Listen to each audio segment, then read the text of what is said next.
আসসালামু আলাইকুম রহমতুল্লাহ। নতুন একটা ক্লাসে আপনাদেরকে স্বাগতম। আজকে আমরা পলিটেকনিক রসায়নের যে 25,913 যে বইটা আছে ওই বইয়ের চ্যাপ্টার 2, ওই চ্যাপ্টারের নাম প্রতীক, যোজনী এবং সংকেত। এই চ্যাপ্টারের কয়েকটা ম্যাথ আছে যেগুলো খুব বেশি ইম্পর্ট্যান্ট, প্রায় পরীক্ষাতে আসে। আমরা আজকে এগুলা সমাধান করে আপনাদেরকে দেখাবো। তাহলে শুরুতে আপনারা একটা প্রশ্ন দেখে নিন। এই যে এটা, আপনারা যদি ওই চ্যাপ্টারটা পড়ে থাকেন আমি আশাবাদী আপনারা এটা জানেন, আর যদি না পড়ে থাকেন তাহলে অবশ্যই ওর সাথে আপনাদের দেখা হবে। তাহলে আমরা আগে প্রশ্নটা পড়ে নিব। এখানে আছে একটি অজৈব অম্লের মধ্যে হাইড্রোজেন 1.6%, অক্সিজেন 76.16% এবং নাইট্রোজেন হচ্ছে 22.23%। অম্লটির স্থূল সংকেত বা সরল সংকেত বের করো। স্থূল সংকেতের আরেক নাম হচ্ছে সরল সংকেত। এরপর ব্র্যাকেটে আপনাকে হাইড্রোজেন সমান 1, অক্সিজেন সমান 16, নাইট্রোজেন সমান 14 দিয়ে দিছে। এগুলা কি? এগুলা হচ্ছে পারমাণবিক ভর। সবসময় এগুলা দিয়ে দিতে পারে, নাও দিতে পারে। যদি দিয়ে দেয় তাহলে তো ভালো, যদি না দেয় আপনাকে অবশ্যই মনে রাখা লাগবে। এখন স্যার মানগুলো কোথায় পাবো? আপনারা যারা কেমিস্ট্রি পড়েন, যে প্রতিষ্ঠানে পড়াশোনা করেন, ওই প্রতিষ্ঠানে দেখবেন এরকম ক্লাসরুমের দেয়ালে কেউ না কেউ এটা লাগাই রাখছে। এটা হয় পর্যায় সারণী। সেখানে এই মৌলগুলোর প্রতীক, পারমাণবিক সংখ্যা এবং পারমাণবিক ভর এগুলো থাকে। ওখান থেকে আপনারা 1 থেকে 20 পর্যন্ত মুখস্থ করলে বা 30 পর্যন্ত মুখস্থ করলে আপনাদের এই জিনিসগুলো ক্লিয়ার হয়ে যায়। তাহলে এই ধরনের সমস্যাগুলো সমাধান করার জন্য আমরা একটা প্রসিডিউর অ্যাপ্লাই করব, যেটা আমি এখানে লিখে দিলাম। এগুলো হচ্ছে ধাপ। এগুলো হচ্ছে ধাপসমূহ। খেয়াল করেন, প্রথমে বললাম সবগুলো শতকরা পরিমাণ যোগ করে 100 হয় কিনা দেখতে হবে। তাহলে ধাপ 1 হচ্ছে সবগুলোকে আগে যোগ করবেন। দেখেন সবগুলো যোগ করে দেখি আগে 100 হয় কিনা। আরেকটা ব্যাপার, আপনারা কিন্তু বইটা সংগ্রহ করা লাগবে। আমি বুঝিয়ে দিব, বইয়ের মতো করে আমি লিখব না, কিন্তু আপনারা বই দেখলে আপনারা বুঝবেন। তাহলে আমরা শুরুতে এগুলো যোগ করে নিই, শতকরা পরিমাণগুলোর যোগফল।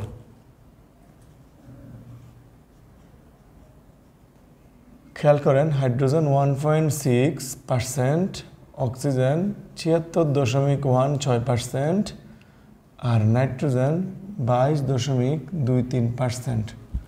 আমরা এদেরকে যদি ক্যালকুলেশন করি আমরা দেখব তাদের সংখ্যাটা প্রায় 99.99%। এটাকে আপনি প্রায় 100% বলতে পারেন।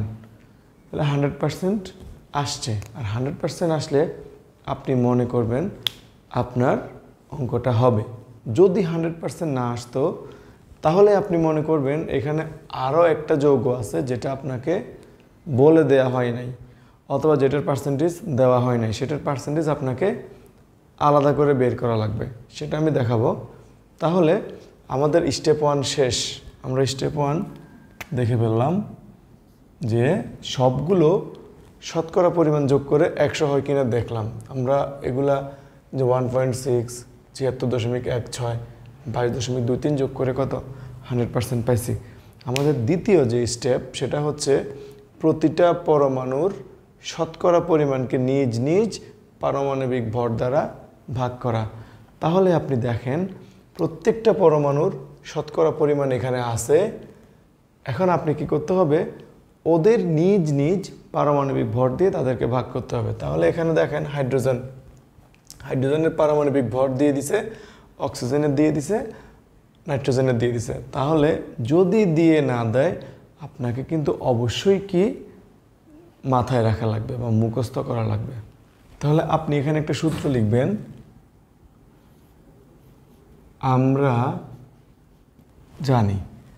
আমরা কি জানি যে আপেক্ষিক পারমাণবিক ভর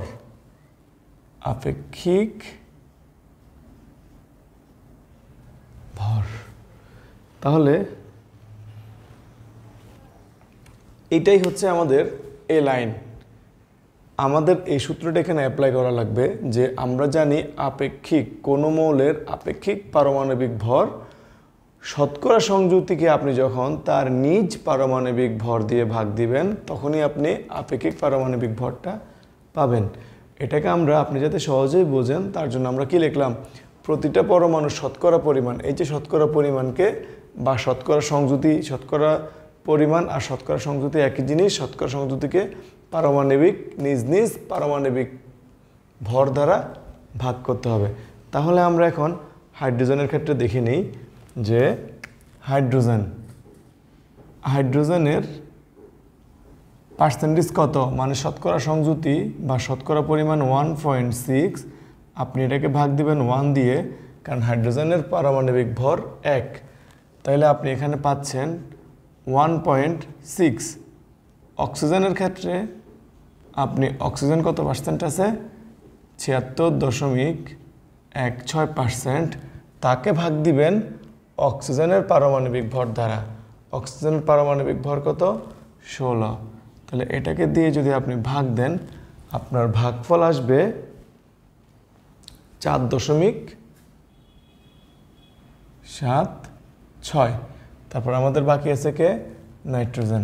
তাহলে নাইট্রোজেন সমান আমরা লিখতে পারি নাইট্রোজেনের শতকরা সংযুক্তি 23 বাই তার পারমাণবিক ভর 14। তাহলে এটাকে যদি আপনি ভাগ করেন আপনি রেজাল্ট পাচ্ছেন 1.59। তাহলে আমাদের প্রত্যেকটা পরমাণু শতকরা সংযুক্তিকে তাদের নিজ নিজ পারমাণবিক সংখ্যা দ্বারা ভাগ করলাম। প্রতিটা পরমাণু শতকরা পরিমাণকে নিজ নিজ পারমাণবিক ভর দ্বারা ভাগ করলাম। তাহলে হাইড্রোজেনকে ভাগ করে এটা পাইছি, অক্সিজেনকে ভাগ করে 4.76, নাইট্রোজেনকে ভাগ করে 1.56। তাহলে আমাদের 2 নম্বর ধাপটা আমাদের গেল। এরপর 3 নাম্বারে দেখেন বলা হয়েছে ক্ষুদ্রতম ভাগফল দ্বারা প্রতিটা ভাগফলকে ভাগ করা। কথাটা একটু জটিল মনে হইল, এটা একদমই সহজ। আপনি এই যে এখানে একটা ভাগ করছেন, এখানে একটা ভাগ করছেন, এখানে একটা ভাগ করছেন, টোটাল কয়টা ভাগফল পাইছেন, 3টা। কারা কারা, এই একটা ভাগফল, এই একটা ভাগফল, এই একটা ভাগফল। তাহলে এদের ভিতর ক্ষুদ্রতম ভাগফলটাকে দেখেন, এখানে আমাদের যে ভাগফলগুলা, এখানে 1.6, এখানে 4.76, এখানে 1.59, এর ভিতর সব থেকে ক্ষুদ্রতম হচ্ছে এটা।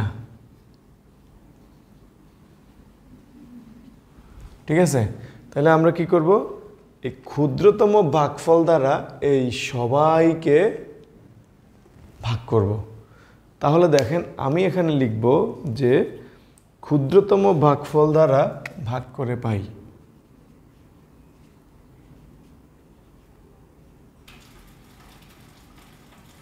তাহলে দেখেন, তাহলে হাইড্রোজেনের আসছে 1.6, কিন্তু আমার ক্ষুদ্রতম কত, 1.59। তাহলে আমি এদের অনুপাতটা বের করব। হাইড্রোজেনের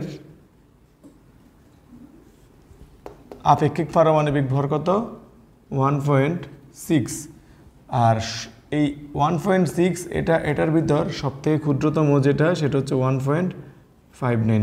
এটা দিয়ে আমরা এটাকে ভাগ করব, ভাগ করে আমাদের সংখ্যা কত খেয়াল করেন, এটা প্রায় 1 আসবে।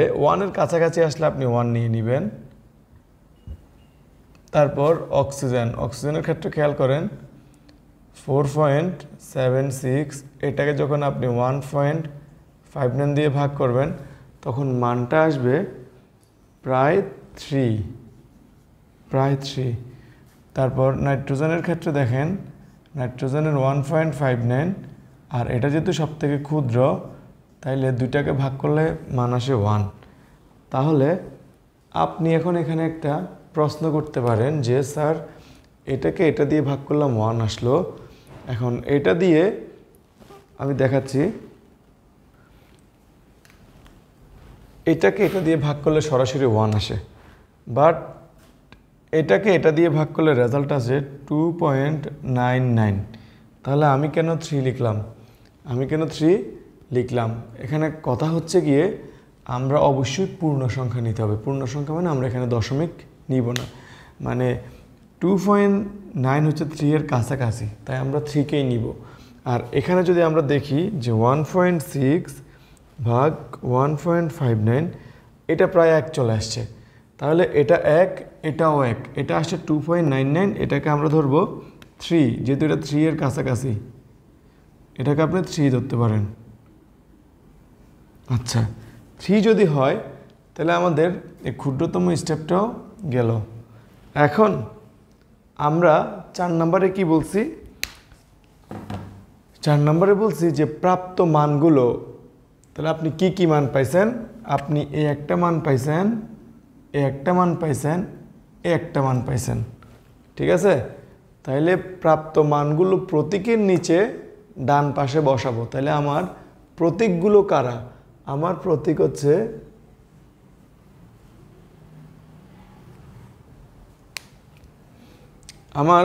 হচ্ছে হাইড্রোজেন, অক্সিজেন, নাইট্রোজেন। তাহলে আপনি স্থূল সংকেত বসান, তার আগে আপনি এখানে হাইড্রোজেন, অক্সিজেন, নাইট্রোজেনের অনুপাতটা দেখে নেন। সুতরাং এদের অনুপাত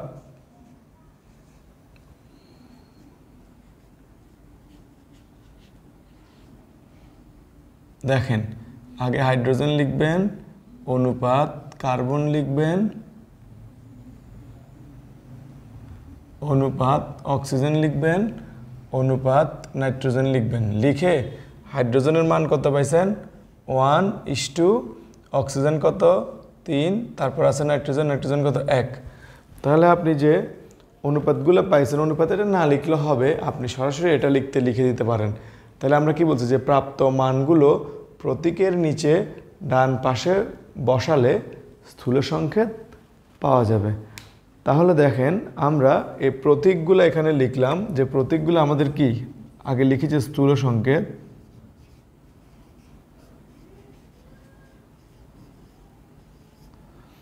দেখেন স্থূল সংকেত আমরা কি লিখব? যে হাইড্রোজেন আছে, অক্সিজেন আছে, আরেকটা কি আছে? নাইট্রোজেন আছে।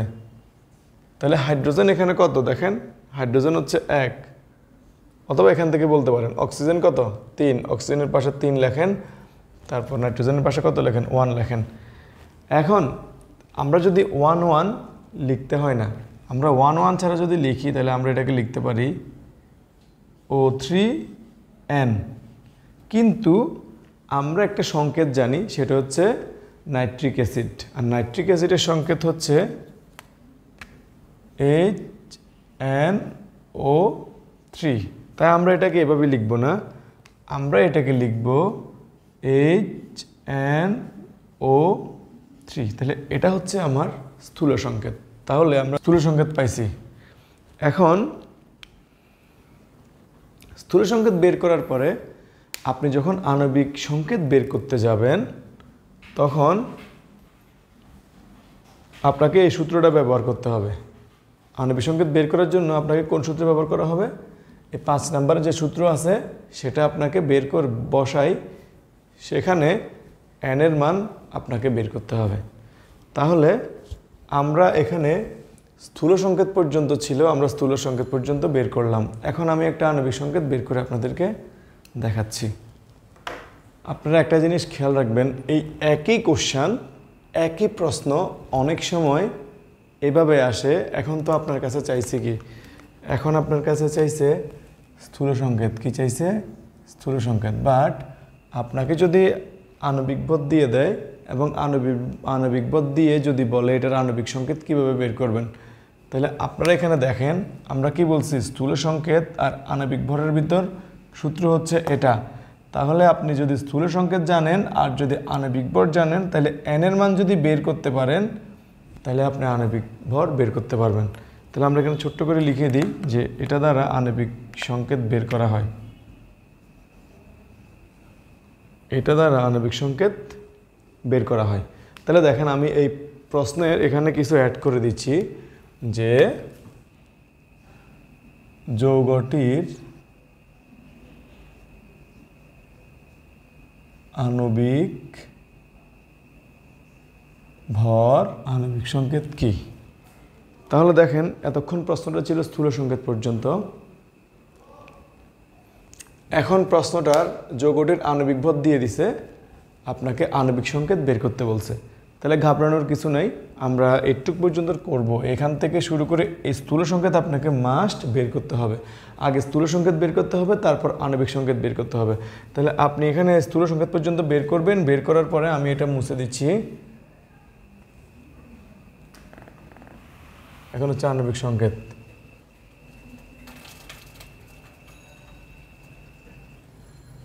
আণবিক সংকেত বের করব। তাহলে শুরুতে লিখবেন যে আমরা জানি, এটা লিখে ফেলবেন, স্থূল সংকেত ইন্টু এন সমান আণবিক ভর। তাহলে আপনাকে অবশ্যই আণবিক ভর জানা লাগবে। আর স্থূল সংকেত এটাকে যদি, এটা কিন্তু স্থূল সংকেতের আণবিক ভর, তাহলে আমি এটাকে এখানে জিনিসটা একটু লিখে দিচ্ছি, স্থূল সংকেত আণবিক ভর, স্থূল সংকেতের আণবিক ভর। তাহলে দেখেন স্থূল সংকেতের ইন্টু এন সমান আণবিক ভর। তাহলে আপনি স্থূল সংকেতটা আপনার কি ছিল? আপনার স্থূল সংকেতটা ছিল HNO3, HNO3 ইন্টু এন, আণবিক ভর কত? 63, যে আণবিক ভর দিয়ে দিছে। তাহলে আপনি এখানে এগুলার ভরগুলা বসাবেন, এই যে স্থূল সংকেতের ভরগুলা বসাবেন। এটা আণবিক সংকেতটা বের করবেন কীভাবে? হাইড্রোজেনের 1, হাইড্রোজেন আছে একটা, নাইট্রোজেনের হচ্ছে 14, আর অক্সিজেনের হচ্ছে 16, অক্সিজেন আসছে কয়টা? 3টা। তাহলে এভাবে করে ইন্টু এন 63। তাহলে এখানে আপনি এটাকে 1 যোগ 14 যোগ 3 16 48, এন সমান কত? 63। তাহলে আপনি এখানে পাচ্ছেন 48 1 63, এন সমান 63। তাহলে এনটা এই পাশে রাখলে 63/63 সমান 1। ঠিক আছে, খেয়াল করেন। তাহলে এখানে মান কত আসছে? এখানে মান আসছে এত। তাহলে যৌগের আণবিক সংকেত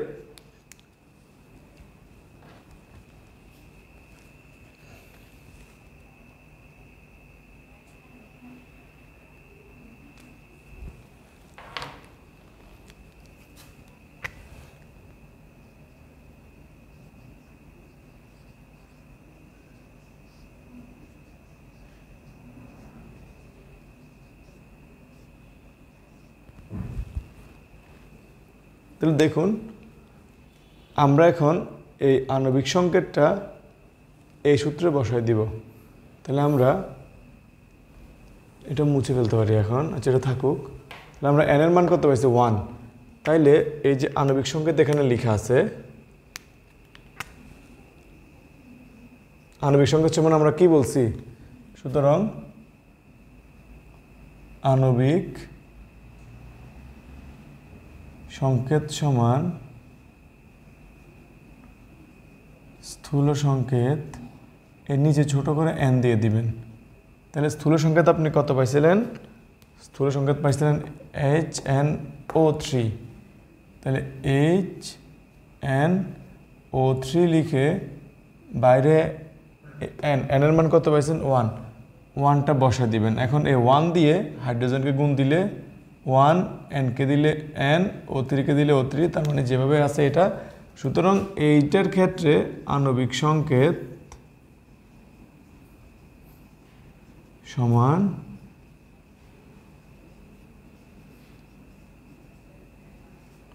স্থূল সংকেত।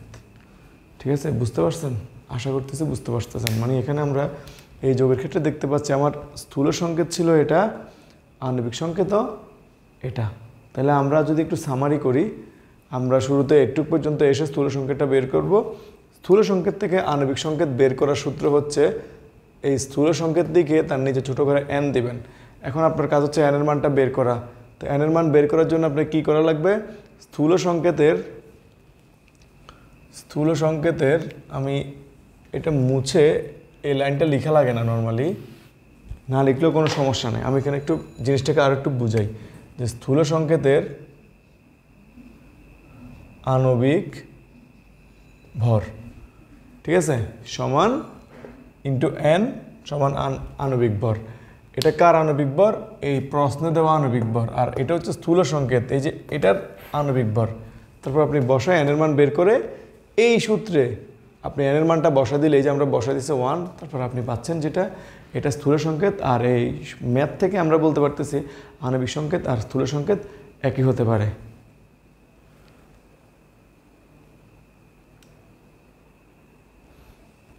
আমরা আরেকটা প্রশ্ন লিখলাম, একটি যৌগে হাইড্রোজেন 6.67% ও অক্সিজেন 53.3% আছে।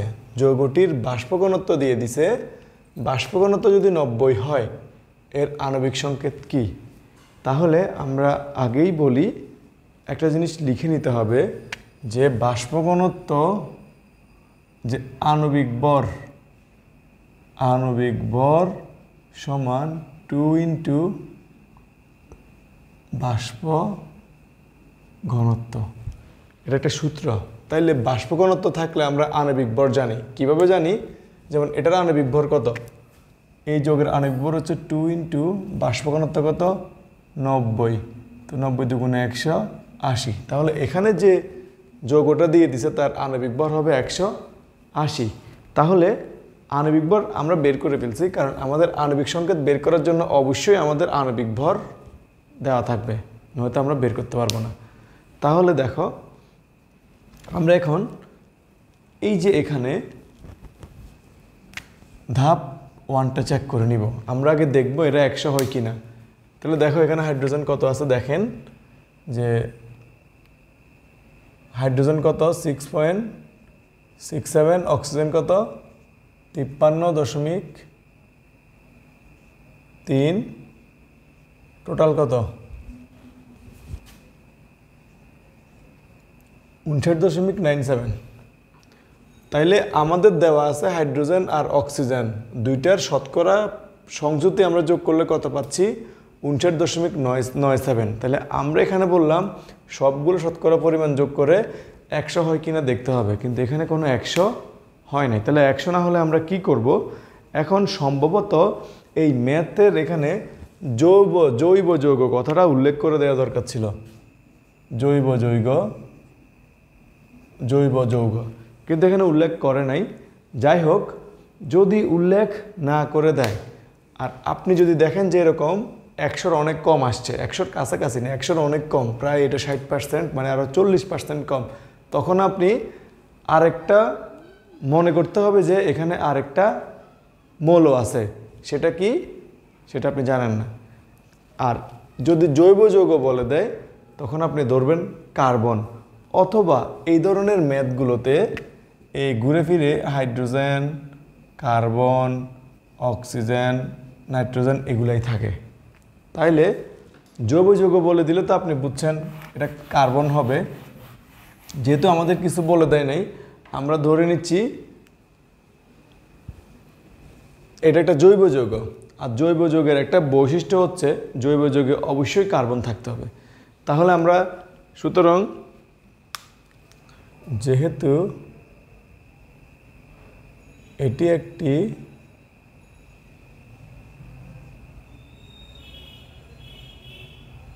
জৈব যৌগ, সুতরাং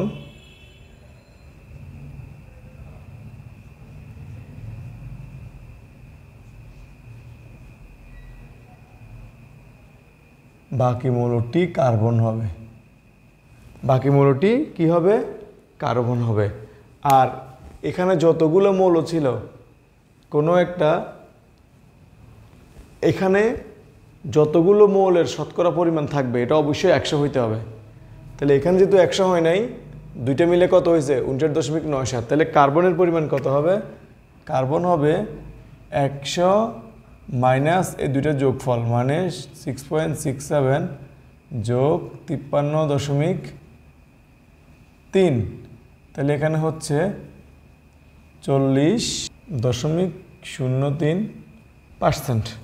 তাহলে এটা দিয়ে আমি বুঝে নিলাম যে হাইড্রোজেন এত পার্সেন্ট, অক্সিজেন এত পার্সেন্ট, বাকিটা হচ্ছে কার্বন। তাহলে আবার চেক করে দেখেন তো 100% হয় কিনা। হাইড্রোজেন হচ্ছে কত? 6.67, অক্সিজেন হচ্ছে 53.3, আর কার্বন হচ্ছে 40.4। তাহলে দেখেন এই যে কার্বন 40, অক্সিজেন 53, হাইড্রোজেন কত? এত। তাহলে সবটা মিলে দেখেন 100 হয়ে গেছে। তাহলে আমরা যদি সামারিটা করি, যদি আমরা দেখি যে আমাদের এই দুইটার যোগফল 100 হয় নাই, তার মানে আরেকটা মৌল আছে। সেটা কি? যদি এটা জৈব যৌগ হয় তাহলে বাকি মৌলটা হবে কার্বন। সেটার শতকরা সংযুতি কিভাবে বের করব? এই দুইটাকে যোগ করব, এই দুইটাকে যোগ করে 100 থেকে মাইনাস করে দিলে যেটা আসবে সেটা কার্বনের পরিমাণ। তারপর আমরা এখানে একটু হাইড্রোজেন এত, অক্সিজেন এত, কার্বনের পরিমাণ এত, দুইটা যোগ করে দেখেন 100 পাইছি। তাহলে 100 পাওয়ার পরে আমাদের ধাপ 2 থেকে আপনি আবার ধাপে ধাপে ধাপে ধাপে 5 পর্যন্ত চলে আসলে আপনার আণবিক সংকেত হয়ে যাবে। তাহলে আমরা বের করে দেখাই। তাহলে প্রথম প্রতিটা পরমাণু শতকরা পরিমাণকে নিজ নিজ পারমাণবিক সংখ্যা দ্বারা ভাগ।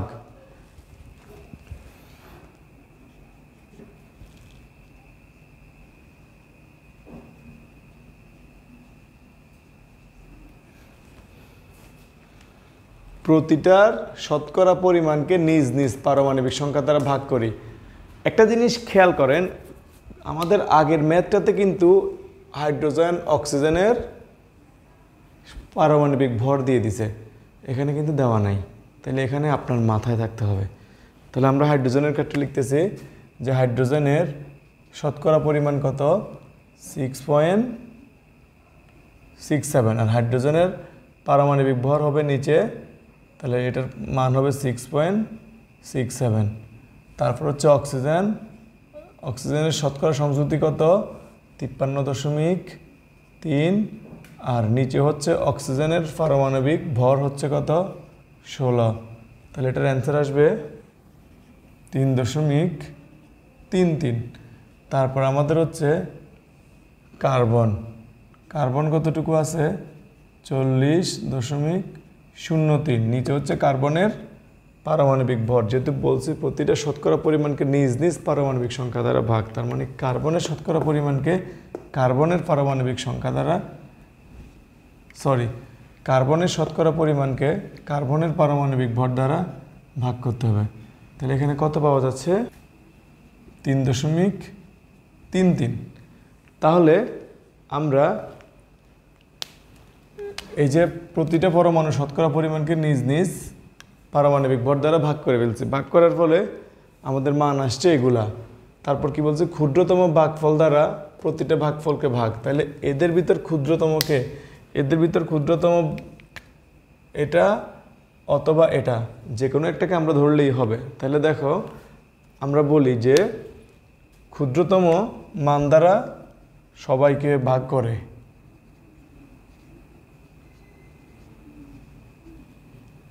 তাহলে হাইড্রোজেন কত? হাইড্রোজেনের মান 6.67, আর এখানে ক্ষুদ্রতম এটা অথবা এটা, দুটাই যেহেতু সেম, তাহলে ক্ষুদ্রতমটা দিয়ে এটাকে ভাগ করলে এখানে আসতেছে 2। তারপর অক্সিজেনেরটা হচ্ছে 3.33, এটাকে 3.33 দিয়ে ভাগ করলে অ্যান্সার আসবে 1। তারপরে কার্বন কত আসছে? 3.33, তাহলে কার্বনকে 3.33 দিয়ে ভাগ করলে অ্যান্সার আসবে 1। তাহলে আমরা 3 নাম্বারও পেয়ে গেছি যে ক্ষুদ্রতম ভাগফল দ্বারা প্রতিটা ভাগফলকে ভাগ করা। তাহলে ভাগ করে আমরা হাইড্রোজেনের মান পাইছি 2, অক্সিজেনের 1, কার্বনের 1। তারপর 4 নম্বরে আমাদের কি? প্রাপ্ত মানগুলো প্রতীকের নিচে ডান পাশে বসালে স্থূল সংকেত হবে। তাইলে আমরা দেখি। সুতরাং স্থূল সংকেত কত? এখানে কি কি আছে? হাইড্রোজেন আছে, একটু জায়গা খালি রেখে অক্সিজেন দিবেন, তারপর কি দিবেন? সি দিবেন। তাহলে হাইড্রোজেন কয়টা আছে? হাইড্রোজেন আছে 2টা, অক্সিজেন আছে 1টা, অক্সিজেন আছে 1টা, কার্বন আছে 1টা। এই কারণে আমরা এটাই বলছি যে প্রাপ্ত মানগুলো প্রতীকের নিচে ডান পাশে বসালে স্থূল সংকেত হবে। তাহলে প্রতীক হচ্ছে হাইড্রোজেন, অক্সিজেন, কার্বন, এগুলো আমরা লিখলাম, লিখে হাইড্রোজেনের 2, অক্সিজেনের 1, কার্বন 1 লিখে দিলাম। তারপর আমরা এটা লিখতে হয় না, আমরা এটাকে এভাবে লিখতে পারি সাজিয়ে যে CH2O, এটা হচ্ছে আমাদের স্থূল সংকেত। এটা আমাদের কি স্থূল সংকেত। তাহলে আমরা স্থূল সংকেত পর্যন্ত চলে আসলাম। এখন হচ্ছে আমাদের আণবিক সংকেত বের করা লাগবে। কি বের করা লাগবে? আণবিক সংকেত। তাহলে আণবিক সংকেত বের করার জন্য কি লাগবে? স্থূল সংকেতের ভর ইন্টু n সমান আণবিক ভর। এখানে n এর মান যদি বের করতে পারি তাহলে আমরা আণবিক সংকেত বের করতে পারবো। তাহলে আমরা এখন এটা মুছে আমরা সেটা বের করব। তাহলে আমি এখানে লিখলাম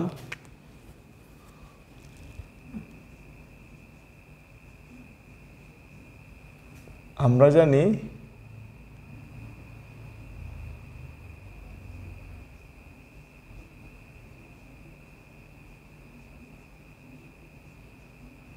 আণবিক সংকেত সমান এই যে স্থূল সংকেত,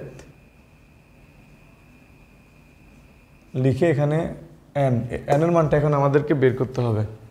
তাহলে এখন আমরা কিভাবে লিখব যে স্থূল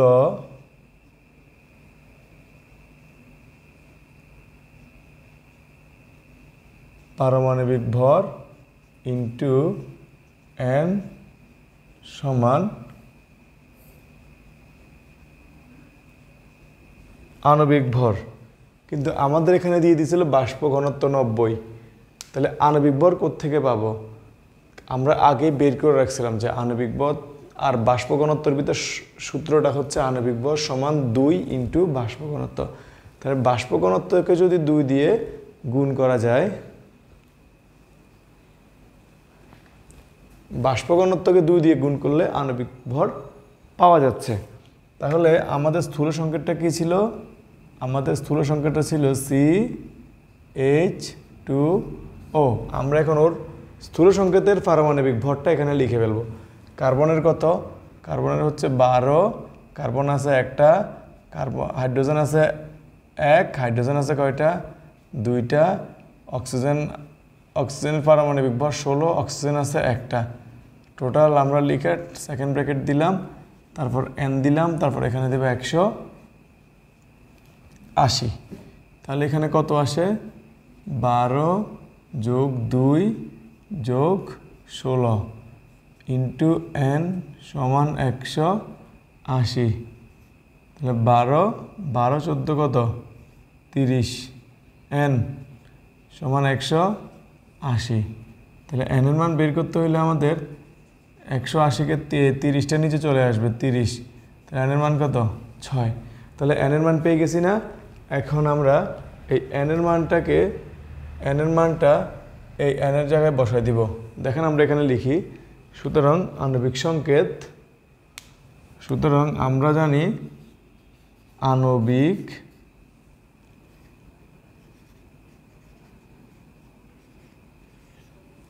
সংকেত সমান কি ছিল? স্থূল সংকেত